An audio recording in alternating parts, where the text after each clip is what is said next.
welcome back to Tung Sawang Mushroom Farm. Today's video is an intro really to the next series of videos I'm going to be putting together.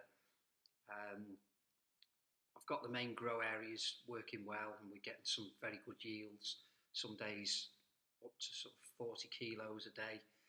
So the next step really is to produce our own mushroom grain spawn, and then start making our own bags of substrate. So these videos will kind of cover, at the moment I don't have all the equipment, I don't have the setup, so I thought it was a good point in time to capture the process from start to finish and put it down in video. So after this video, this is just an intro video, over the next few weeks or month I'll be putting videos out there as they happen. So part one of the video will cover the equipment required. Now I'm now living in Thailand on the farm.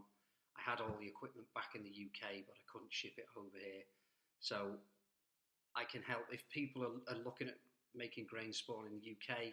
I've got some recommendations where you can get the equipment and materials.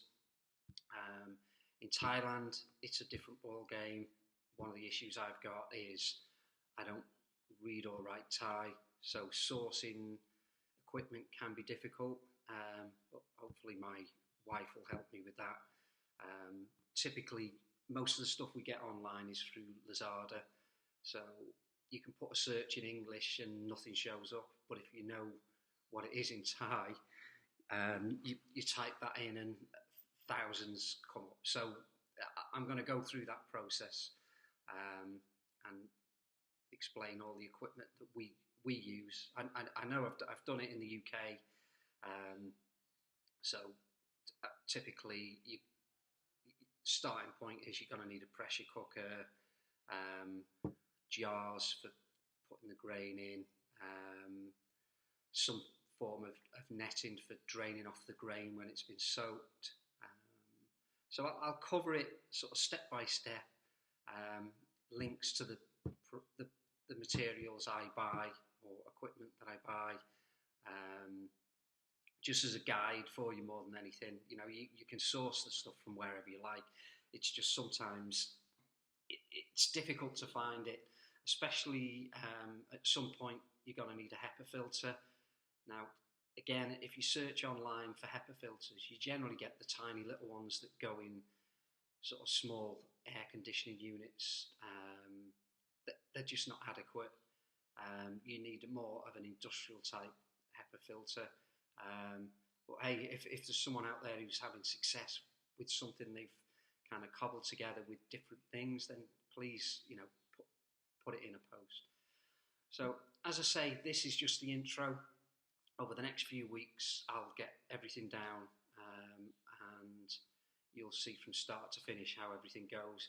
If it fails, I'll even post that, because you need to understand what the pitfalls are. I have done it before and had great success with it using, I think the first time I did it, I failed miserably because we got contamination, and I was using cuttings from mushroom stems, very naive, but I just thought I'll try it. The best results I've had is generally by using liquid culture.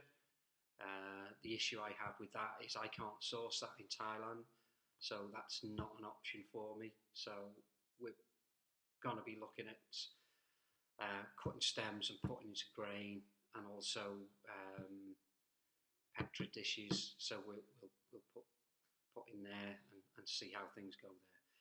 So yeah, I hope that helps. Any comments, any advice, feel free. Just drop it in. I'll put as much information as I can attached to this video, links, and there's other people out there doing a great job of it, and I'll recommend other people as well. I've been doing this a number of years, but there's people who've been doing it a lot longer than I have. So hats off to them. If they're having success with it, I'll kind of share who I would recommend with you. Okay, bye for now. Please like and subscribe, and then you'll get notifications as soon as the next video comes up. All right, bye for now.